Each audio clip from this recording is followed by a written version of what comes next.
नमस्कार विद्यार्थी मित्रांनो. एमपीएससी स्पर्धा परीक्षा बाय पवन देशपांडे सर यांच्या युट्यूब चॅनलमध्ये आपल्या सर्वांचं स्वागत. आजच्या लेक्चरमध्ये आपण जीएस आणि जीके या दोन सब्जेक्टच्या महत्वाचा जो पोर्शन आहे, जो सरळ सेवा असेल, तलाठी भरती असेल व अदर ज्या काही एक्झाम आहेत, जसं पोलीस भरती किंवा एमपीएससी या अंतर्गत जीएसच्या अंतर्गत कुठं कुठं महत्वाचा भाग येतो, तर त्याविषयीची माहिती आपण पाहणार आहोत. हे बघा, सरळ सेवा असेल, तलाठी भरती असेल, पोलीस भरती असेल, या सगळ्यांमध्ये नियर अबाउट जीएस वर 25 क्वेश्चन्स येतात मित्रांनो. आणि जीएस मध्ये कोणकोणत्या विषयावर हे प्रश्न येतात, तर सगळ्यात पहिले हिस्ट्री म्हणजे इतिहासावर प्रश्न येतात, भूगोल आहे, सामान्य विज्ञान जनरल सायन्सचा पार्ट आहे त्याच्यावर क्वेश्चन्स विचारले जातात, समाज सुधारक आहेत, राज्यशास्त्र आहे, पंचायत राज आहे, अर्थशास्त्र आहे आणि चालू घडामोडी. तर एकंदरीत 8 पार्टवर जीएस अंतर्गत आपल्याला क्वेश्चन्स मोस्टली विचारले जातात. आणि एक महत्वाचा भाग म्हणजे जीएस दिसायला जरी व्हास्ट असलं तरी आपल्या अभ्यासाच्या पर्स्पेक्टिव्हने अतिशय महत्वाचा पार्ट आहे. विदाऊट जीएस आपण आपले रिझल्ट आणू शकत नाही. तर त्यासाठीच आपण जीएसच्या अंतर्गत नेमकं कोणकोणत्या पार्टवर कसे कसे क्वेश्चन्स येतात, कोणत्या पार्टमध्ये कोणत्या सब्जेक्टमध्ये कोणता पार्ट अतिशय महत्वाचा आहे, याविषयीची माहिती आजच्या लेक्चरमध्ये आपण पाहणार आहोत. तर मी प्राध्यापक प्रवीण दांगटे, एक्स टीचर आहे. मागच्या 8 वर्षापासून मी सरळ सेवा मार्गदर्शन करत आहे सरळ सेवेच्या विद्यार्थ्यांना, एमपीएससीच्या विद्यार्थ्यांना. तर सुरू करूया आपल्या आजच्या विषयामध्ये. सगळ्यात पहिले आपण पाहणार आहोत हिस्ट्री अंतर्गत कुठं कुठं क्वेश्चन्स विचारले जातात. हे बघा, सगळ्यात महत्वाचं हिस्ट्रीच्या पार्टमध्ये क्वेश्चन्स विचारले जातात मित्रांनो. ब्रिटिशांनी भारतामध्ये जे काही लॉज आणले त्या लॉजवर क्वेश्चन्स विचारले जातात. मग त्याच्यामध्ये रेग्युलेटिंग ऍक्ट असेल, पिट्स इंडिया ऍक्ट असेल, का त्याच्यानंतर जे आलेले कंटिन्युअसली 4 चार्टर ऍक्ट असतील, मग ते 1793 चा असू द्या, 1813 चा असू द्या, 1833 चा असू द्या, का 1853 चा असू द्या. नंतर 1961 चा, 1992 चा आणि 1909 चे जे कंटिन्यू आलेले 3 काउन्सिल ऍक्ट आहेत, तर त्याच्यावरही क्वेश्चन्स विचारले जातात. आणि नंतर पाहिलं तर अतिशय महत्वाचा 1919 चा मॉन्टेस्क्यू चेम्सफोर्ड ऍक्ट आणि त्यापेक्षाही अतिशय महत्वाचा मित्रांनो तो म्हणजे इसवी सन 1935 चा कायदा. तर या कायद्याअंतर्गत डेफिनेटली क्वेश्चन्स विचारले जात असतात. सोबतच कायद्यानंतर आणखी कोणत्या भागावर इतिहासांतर्गत प्रश्न विचारले जातात, तर तो ब्रिटिशांचा साम्राज्य विस्तार. मग ब्रिटिशांचं भारतामध्ये झालेलं जे आगमन आहे, त्या आगमनापासून नंतरच्या भागामध्ये आपण पाहतो 1757 ची प्लासीची लढाई आणि 1757 च्या प्लासीच्या लढाईपासून 1857 पर्यंत जो ब्रिटिशांनी साम्राज्य विस्तार केला, तर त्या भागावर आपल्याला क्वेश्चन्स विचारले जातात. थर्ड पार्ट येतो इतिहासाअंतर्गत गव्हर्नर जनरल आणि व्हॉइसरॉय. अतिशय महत्वाचा भाग आहे, याच्यावर डेफिनेटली क्वेश्चन्स असतातच असतात, सरळ सेवा असो का तलाठी भरती असो. फोर्थ पार्ट येतो भारतीय स्वातंत्र्य लढा. भारतीय स्वातंत्र्य लढ्यामध्ये तुम्हाला आपल्याला अभ्यासाचे 1905 पासून जे 1947 पर्यंतचा भाग आहे, म्हणजे 1905 च्या मध्ये आपल्याला माहिती आहे की बंगालची फाळणी झाल्याच्या नंतरचं वंगभंग आंदोलन आणि वंगभंग आंदोलनाच्या नंतर 1947 भारताच्या स्वातंत्र्याच्या पर्यंतचा जो काही लढा दिला, मग त्याच्यामध्ये जहाल युग असेल आणि नंतरचं गांधी युग असेल, तर या भागाचा सुद्धा आपल्याला अभ्यास करायचा असतो. आणि सगळ्यात महत्वाचं महाराष्ट्राचा स्वातंत्र्य लढा. भारताच्या स्वातंत्र्य लढ्याबरोबर पॅरलली महाराष्ट्राच्या संदर्भामध्ये क्वेश्चन्स विचारले जातात. तर इतिहासामध्ये आपल्याला एवढ्या भागावर डेफिनेटली लक्ष द्यावंच लागतं. त्याच्यानंतर इतिहासानंतर महत्वाचा भाग येतो समाज सुधारक. हे बघा, इतिहासाबरोबर व्हॅल्यू तुम्हाला समाज सुधारकाला द्यावा लागेल, कारण समाज सुधारकावर डेफिनेटली क्वेश्चन्स असतात. आणि मोस्टली कोणकोणते समाज सुधारक आपल्याला विचारले जातात, तर महाराष्ट्राच्या दृष्टीने विचार केला तर महात्मा ज्योतिबा फुले असतील. महात्मा ज्योतिबा फुलेंच्या नंतर न्यायमूर्ती रानडे असू द्या, नाना शंकरशेठ असू द्या, बाळशास्त्री जांभेकर आहेत, राजर्षी शाहू महाराज आहेत, महर्षी धोंडो केशव कर्वे असतील, डॉक्टर बाबासाहेब आंबेडकर असतील, गोपाळ गणेश आगरकर असतील, लोकमान्य टिळक असतील. यासोबतच इतरही बऱ्याचशा समाज सुधारकांवर आपल्याला क्वेश्चन्स विचारले जातात. तर या भागाकडे आपल्याला तेवढं जास्त लक्ष देण्याची आवश्यकता आहे. आणि समाज सुधारकात आपल्याला कुठं क्वेश्चन्स येतात, तर बघा, समाज सुधारकाचा जन्म दिनांक, जन्म ठिकाण. आता सध्याच्या काळामध्ये तुम्ही पाहत असाल तर एमपीएससी मध्ये जन्म दिनांक, जन्म ठिकाण यावर पण क्वेश्चन्स विचारले चालले, तर त्यासाठी आपल्याला तिकडे लक्ष देण्याची आवश्यकता आहे. तर सोबत त्या समाज सुधारकांचं शिक्षण घ्या आणि सगळ्यात महत्वाचं म्हणजे सामाजिक कार्य. मग सामाजिक कार्यामध्ये त्यांनी स्थापन केलेल्या संस्था असतील, त्यांनी जी काही वृत्तपत्र चालू केली ती वृत्तपत्र असतील आणि त्यांचं साहित्य, मग त्यांनी जे काही ग्रंथ लिहिले, तर या एवढ्या भागावर आपल्याला समाज सुधारकाच्या अंतर्गत क्वेश्चन्स हे मोस्टली विचारले जातात. त्यामुळे हाही भाग आपण आपल्या बॅच मध्ये कंप्लीट करणार आहोत मित्रांनो. महाराष्ट्राचा इतिहास आणि महाराष्ट्राचा समाज सुधारक झाल्याच्या नंतर पुढचा विषय जो जीएस अंतर्गत विचारला जातो तो आहे महाराष्ट्राचा भूगोल. अतिशय महत्वाचा विषय. यामध्ये आपल्याला संकीर्ण महाराष्ट्रावर क्वेश्चन्स विचारले जातात. मग महाराष्ट्राच्या थोडाफार आपण हिस्ट्रीचा भाग घेऊ, तर महाराष्ट्राची हिस्ट्री असेल, त्यानंतर महाराष्ट्राचं एक्झॅक्ट लोकेशन कुठं आहे अर्थवर, तर याच्यावर एक क्वेश्चन विचारले जातात. मग सोबत क्षेत्रफळ वगैरे वगैरे, लोकसंख्या या भागावर आपल्याला इथं क्वेश्चन विचारले जातात. तर संकीर्ण महाराष्ट्रामध्ये आपल्याला त्याकडेही लक्ष देण्याची आवश्यकता असते. सेकंड पार्ट येतो प्राकृतिक भूगोल. बघा, प्राकृतिक भूगोलांतर्गत सुद्धा क्वेश्चन्स हे मोस्टली विचारले चाललेत. प्रशासकीय विभागावर क्वेश्चन्स आपल्याला महाराष्ट्राअंतर्गत विचारले जातात आणि सगळ्यात इम्पॉर्टंट नदी प्रणाली. नदी प्रणालीवर डेफिनेटली क्वेश्चन्स असतात मित्रांनो. तर त्यामुळे महाराष्ट्राची जी नदी प्रणाली आहे, मग ते गोदावरी नदी प्रणाली असेल किंवा मग ते कृष्णा नदी प्रणाली किंवा भीमा नदी प्रणाली, तर या सगळ्या नदी प्रणालीवर प्रश्न आपल्याला विचारले जातात. मग त्यांचा उगम, त्यांचं विलीन स्थान, त्या काठावर असणारी शहरं असतील किंवा अतिशय महत्वाचं म्हणजे आजकाल त्यांनी व्यापलेलं क्षेत्रफळ असेल म्हणजे खोरे असेल, तर या भागावर सुद्धा आपल्याला क्वेश्चन्स हे विचारले जातात. तर त्यामुळे आपल्याला याही भागाकडे लक्ष देण्याची आवश्यकता पडते. नंतरचा भाग येतो तो म्हणजे महाराष्ट्राची खनिज संपत्ती आणि अभयारण्ये. अभयारण्यासोबतच राष्ट्रीय उद्याने हा पार्ट सुद्धा आपल्याला विचारला जातो. तर आपण या सगळ्या गोष्टीकडे आपल्याला लक्ष देण्याची आवश्यकता आहे. तलाठी भरती अंतर्गत असो किंवा सरळ सेवा कुठलीही भरती अंतर्गत. प्लस हवामानावर सुद्धा आपल्याला बरेचसे क्वेश्चन्स हे विचारले जातात मित्रांनो.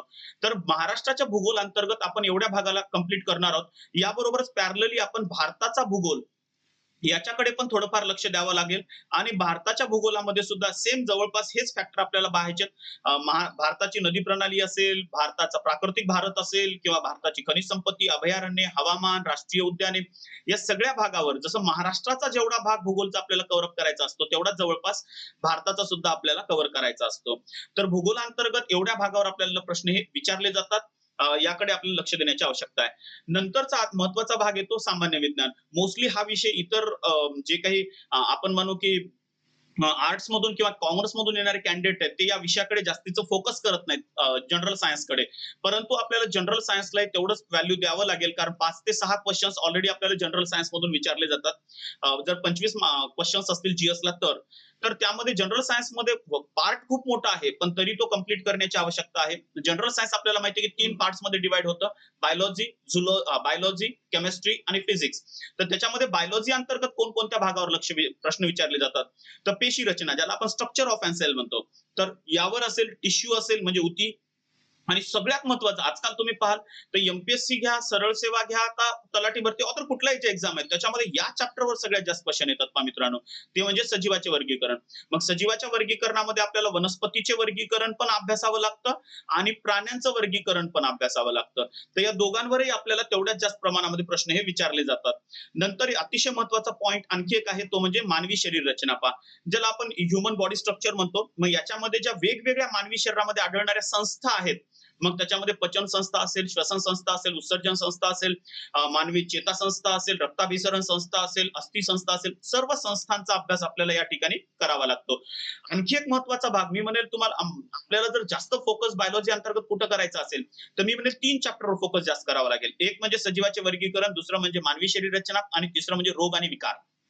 तर या चॅप्टरवर सुद्धा क्वेश्चन्स विचारले जातात.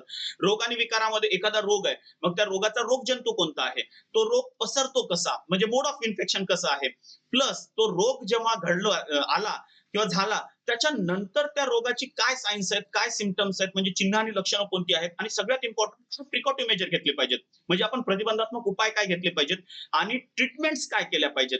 तर या सगळ्या गोष्टींवर आपल्याला फोकस करण्याची आवश्यकता आहे. असा अभ्यास आपल्याला करावाच लागेल. आणखी एक भाग येतो बायोलॉजी अंतर्गत आणि तो म्हणजे पोषद्रव्य. तर पोषद्रव्य ज्याला आपण न्यूट्रिएंट्स म्हणतो, तर न्यूट्रिएंट्सवर पण आपल्याला अनेक क्वेश्चन्स विचारले जातात मित्रांनो. आणि लास्ट येतो तो म्हणजे बॉटनीचा भाग आहे, म्हणजे वनस्पतीशास्त्र. तर इथेही क्वेश्चन्स आपल्याला विचारतात. तर जनरल सायन्स मध्ये बायोलॉजी अंतर्गत आपल्याला एवढ्या भागावर लक्ष देण्याची आवश्यकता आहे. आता बघू आपण फिजिक्स मध्ये आपल्याला कुठं कुठं क्वेश्चन्स येतात. तर मी म्हणेल फिजिक्स मध्ये सगळ्यात जास्त क्वेश्चन, मग ते एमपीएससी असो का तलाठी भरती असो का अदर एक्झाम असो, तर जास्तीत जास्त प्रश्न पहा प्रकाश नावाचा चॅप्टर, विद्युत धारा, ध्वनी, या 3 चॅप्टरवर सर्वात जास्त क्वेश्चन येतात मित्रांनो. प्रकाश, विद्युत धारा आणि ध्वनी, साऊंड. तर या 3 भागाचा अभ्यास आपल्याला करायचा आहे. मग प्रकाशामध्ये आपल्याला प्रकाशाचं स्वरूप काय आहे नेमकं, प्लस भिंग आणि आरसे याच्यावर पण आपल्याला क्वेश्चन विचारले जातात, प्लस मानवी डोळा आणि डोळ्याचं स्ट्रक्चर. तर एवढ्या भागावर आपल्याला प्रश्न येतात. तर त्यासाठी आपल्याला याकडे लक्ष देण्याची आवश्यकता आहे. फिजिक्स मध्ये हीट म्हणजे उष्णता, कार्य आणि ऊर्जा, राशी आणि मापने हे अतिशय महत्वाचं आहे. ज्या काही आपण म्हणतो, ज्या काही वेगवेगळ्या राशीज आहेत, ज्याला आपण क्वांटिटीज म्हणतो, तर ह्या राशी ज्या आहेत तर आणि त्याची मेजरमेंट्स नेमकं आपण ते मोजायचे कशामध्ये, मग त्याची एमकेएस युनिट कोणती, मग सीजीएस युनिट कोणती, याकडे आपल्याला लक्ष देण्याची आवश्यकता आहे.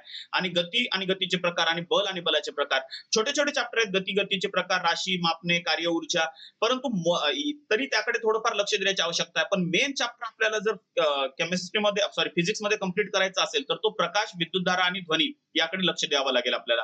सिमिलरली रसायनशास्त्र म्हणजे केमिस्ट्रीत आपल्याला कोणीकडे लक्ष देण्याची आवश्यकता आहे. हे बघा, केमिस्ट्रीमध्ये मित्रांनो आपल्याला लक्ष द्यावं लागणार आहे क्लासिफिकेशन ऑफ मॅटर, ज्याला आपण द्रव्याचं वर्गीकरण म्हणतो. नंतर येतो मूलद्रव्य, ज्याला इलेमेंट्स, मग 118च्या 118 इलेमेंट्स, त्या इलेमेंटच्या ज्या संज्ञा आहेत त्या संज्ञांकडे लक्ष द्यावं लागेल. प्लस संज्ञांच्या सोबतच आपल्याला त्या इलेमेंट्सच्या मध्ये त्यांचे महत्वाचे युजेस कुठे होतात त्यांचे, त्याविषयी लक्ष द्यावं लागेल. नंतर मूलद्रव्याचे आपण म्हणतो वर्गीकरण म्हणजे आवर्त सारणी, तर याकडे आपल्याला अभ्यास करावा लागेल. मग येतात कंपाऊंड्स म्हणजे संयुगे, आणि रेग्युलर लाईफ मध्ये आपण कोणकोणते कंपाऊंड्स आपण वापरतो आणि त्या कंपाऊंडचे युजेस काय, प्लस त्या कंपाऊंडची जी काही रेणुसूत्र आहेत, रेणुसूत्र विचारली जातात सरळ सेवेअंतर्गत, तर त्याकडे लक्ष द्यावं लागेल. नंतर येतो chemical reaction and types of chemical reaction, रासायनिक अभिक्रियांचे प्रकार पाहायचे. मिक्सचर सुद्धा पाहावे लागतील. आम्ल आणि आम्लारी हा पण एक छोटासा चॅप्टर आहे, पण अतिशय महत्वाचा आहे. आणि खूप महत्वाचा चॅप्टर आहे मित्रांनो, कार्बन कंपाऊंड्स, ज्याला आपण कार्बनी संयुगे म्हणतो, तर याही चॅप्टरकडे आपल्याला लक्ष द्यावं लागेल. नंतर येतो जो पुढचा भाग आहे जीएस अंतर्गत एक महत्वाचा विषय, तो म्हणजे पंचायत राज. बघा, पंचायत राजचा अभ्यास करत असताना आपल्याला पंचायत राजच्या संबंधी ज्या काही वेगवेगळ्या समित्या आहेत, मग त्या समित्यामध्ये इतिहासामध्ये ज्या काही समित्या पंचायत राजच्या संदर्भात घेतल्या गेल्या, वसंतराव नाईक असतील, ऑदर ज्या काही समित्या असतील, बलवंतराव मेहता वगैरे, तर त्या समित्यांकडे सुद्धा आपल्याला लक्ष द्यावं लागेल. ग्रामपंचायतीची रचना, ग्रामपंचायतीच्या संदर्भातले कायदे घ्या, ग्रामपंचायतीच्या नंतर अतिशय महत्वाचं म्हणजे जे काही ग्रामसेवक असतील, सरपंच असतील, या सगळ्यांविषयीची माहिती आपल्याला ग्रामपंचायतीच्या अंतर्गत घ्यावी लागेल. पंचायत समिती, जिल्हा परिषद याही बाबतीमध्ये आपल्याला सेम टॅक्टिक यूज करावी लागेल. नेमके तिथं येणारे प्रशासकीय अधिकारी कोण आहेत, लोकशाही मार्गाने निवडून येणारे जे काही प्रतिनिधी असतील, तर त्या सगळ्यांची निवड कोण करतं, कशा पद्धतीने सगळ्या गोष्टी होतात, त्याकडे लक्ष द्यावं लागेल. आणि या संदर्भात त्यांची हिस्ट्री पण आपल्याला अभ्यासायची आहे. नंतर नागरी शासन संस्थांच्या अंतर्गत नगरपालिका आणि महानगरपालिकाचा सुद्धा आपल्याला सेम पद्धतीने अभ्यास करावा लागेल. तर पंचायत राजमध्ये एवढ्या भागावर आपल्याला क्वेश्चन्स मोस्टली विचारले जातात मित्रांनो. नंतर येतो राज्यशास्त्राचा भाग. राज्यशास्त्राच्या भागामध्ये दिसायला पॉईंट तुम्हाला 3 दिसत असतील तरी ते थोडेसे फास्ट आहेत पहा मित्रांनो. त्यामध्ये सगळ्यात भाग येतो संविधान निर्मितीची प्रक्रिया, की बाबा भारताच्या स्वातंत्र्याच्या बिफोर पासून कशा पद्धतीने संविधान निर्मितीची प्रक्रिया झाली, मग भारताच्या स्वातंत्र्याच्या अगोदर जे काही संविधान निर्मितीसाठी झालेले इलेक्शन्स असतील, संविधान निर्मितीचं ऍक्च्युअल वर्क कसं आहे, संविधान निर्मितीच्या प्रक्रियेमध्ये ज्या वेगवेगळ्या समित्या स्थापन केल्या होत्या त्या समित्यांचा अभ्यास करावा लागेल. आणि ऍक्च्युअल संविधानाच्या संदर्भामध्ये संविधानाची निर्मिती झाली आणि आत्ताचं संविधान कसं आहे, त्या अंतर्गत जे काही वेगवेगळे कलम आहेत त्यांचा अभ्यास करावा लागेल. आणि नंतर ज्या काही संविधानाच्या अंतर्गत घटना दुरुस्त्या झाल्या आणि महत्वपूर्ण ज्या घटना दुरुस्त्या आहेत त्या सर्व घटना दुरुस्त्यांचा अभ्यास आपल्याला राज्यशास्त्राच्या अंतर्गत करावा लागणार आहे. राज्यशास्त्राच्या नंतर याचा विषय येतो तो म्हणजे अर्थशास्त्र. बघा, अर्थशास्त्रामध्ये थोडेफार क्वेश्चन्स आपल्याला विचारले जातात बँकिंग स्ट्रक्चरवर, ज्याला आपण बँकिंग व्यवस्था म्हणतो. मग त्याच्यामध्ये मोस्टली आपल्याला आरबीआय वगैरे अदर ज्या बँक आहेत तर त्यांच्या निर्मितीच्या प्रक्रियेकडे लक्ष द्यावं लागणार आहे. राष्ट्रीय उत्पन्न याकडे आपल्याला लक्ष द्यावं लागणार आहे. मग जीडीपी वगैरे हे सगळे पार्ट्स इथं आपल्याला कव्हर करावे लागतील. अर्थव्यवस्थेचे प्रकार असतील तर अर्थव्यवस्थेचे जे काही प्रकार आहेत तेही पाहावे लागणार आहेत. सगळ्यात महत्वाचा आयात निर्यात. हे बघा, हा मुद्दा जो असतो ना तो करंटशी संबंधित असतो. मोस्टली करंटशी संबंधित आपल्याला याला इंटरॅक्ट करावं लागेल आणि त्या संदर्भात आपल्याला अभ्यास करावा लागेल. आणि सगळ्यात महत्वाचं म्हणजे पंचवार्षिक योजना. तर पंचवार्षिक योजनांवर सुद्धा सरळ सेवेअंतर्गत जास्त क्वेश्चन्स येतात पहा मित्रांनो. तर त्यासाठी पंचवार्षिक योजनांकडे आपल्याला लक्ष देण्याची आवश्यकता असेल. तर एवढा जो भाग आहे मित्रांनो तो आपल्याला जीएसच्या अंतर्गत कंप्लीट करावा लागेल. मग त्याच्यामध्ये इतिहासाचा पोर्शन येईल, मग त्याच्यामध्ये भूगोलचा पोर्शन येईल, नंतर समाज सुधारक आपल्याला बघावे लागतील. समाज सुधारकामध्ये नेमकं कोणकोणते समाज सुधारक पाहायचे ते आपण पाहून सांगितलं. त्याच्यानंतर जो भाग येतो तो भूगोलचा आहे. भूगोल बघत असताना महाराष्ट्राचा भूगोल आणि थोड्याफार अंशी आपल्याला भारताच्या भूगोलकडे पण लक्ष देण्याची आवश्यकता आहे. नंतरचा भाग राज्यशास्त्राचा भाग येतो. राज्यशास्त्रांतर्गत आपण सांगितलं संविधान निर्मितीची प्रक्रियेकडे लक्ष देण्याची आवश्यकता आहे. राज्यशास्त्रानंतर अर्थशास्त्राचाही भाग आपल्याला पाहावा लागतो, इकॉनॉमिक्सचा. आणि इकॉनॉमिक्सच्या भागामध्ये थोडंसं लक्ष देत असताना अतिशय महत्वाचं म्हणजे की करंटशी रिलेटेड इकॉनॉमिक्स तुम्हाला जास्त विचारतात, तर तिथं आपल्याला करंट अफेअर्सला याच्या सोबत कनेक्ट करावं लागणार आहे. आणि सगळ्यात शेवटचा जो भाग येतो मित्रांनो तो जो भाग आहे तो म्हणजे इतिहास, समाजसुधारक, भूगोल, राज्यशास्त्र, अर्थशास्त्र झाल्याच्या नंतर एक अतिशय महत्त्वाचा भाग तो म्हणजे सामान्य विज्ञानचा. आणि सामान्य विज्ञानमध्ये फिजिक्स, केमिस्ट्री, बायोलॉजी या सगळ्यांना आपल्याला कव्हर करावं लागणार आहे. आणि सगळ्यात शेवटीचा भाग म्हणजे चालू घडामोडी, ज्याला आपण करंट अफेअर्स म्हणतो. हे बघा मित्रांनो, चालू घडामोडी ज्या आपल्याला आहेत त्या मागच्या 1.5 ते 2 वर्षापासूनच्या चालू घडामोडींना लक्ष द्यावं लागेल त्या आजपर्यंत. आणि विज्ञान आणि अर्थशास्त्र या दोघांचा मोस्टली इंटरॅक्शन असतं चालू घडामोडीच्या सोबत. तर ते इंटरॅक्शन आपल्याला बघण्याची आवश्यकता आहे. आय थिंक या सगळ्या गोष्टींना आपण कव्हर अप करणार आहोत. पवन सरांच्या युट्यूब चॅनलच्या अंतर्गत मी जीएसचा जो काही पार्ट घेणार आहे मित्रांनो, तर जवळपास एवढा पार्ट आपण कम्प्लिटली घेणार आहोत की जेणेकरून सरळ सेवेअंतर्गत तुमचे जास्तीत जास्त क्वेश्चन हे कव्हर झाले पाहिजेत. मी एक गोष्ट सांगू इच्छितो तुम्हाला, की आपण जे जीएस आता कंप्लीट करणार आहोत पवन देशपांडे सरांच्या युट्यूब चॅनलच्या मार्फत आणि ऑनलाईन क्लासेसच्या मार्फत, तर त्या जीएस मध्ये मोस्टली जे काही एक्झामच्या पर्स्पेक्टिव्हली क्वेश्चन्स तुम्हाला विचारले जातात, एक्झाम ओरिएंटेड क्वेश्चन्स असतात, तर त्या पार्टवर आपण खूप जास्त फोकस करणार आहोत. तर आय थिंक पवार सरांची बॅच आता लवकरच सुरू होणार आहे 10 तारखेला.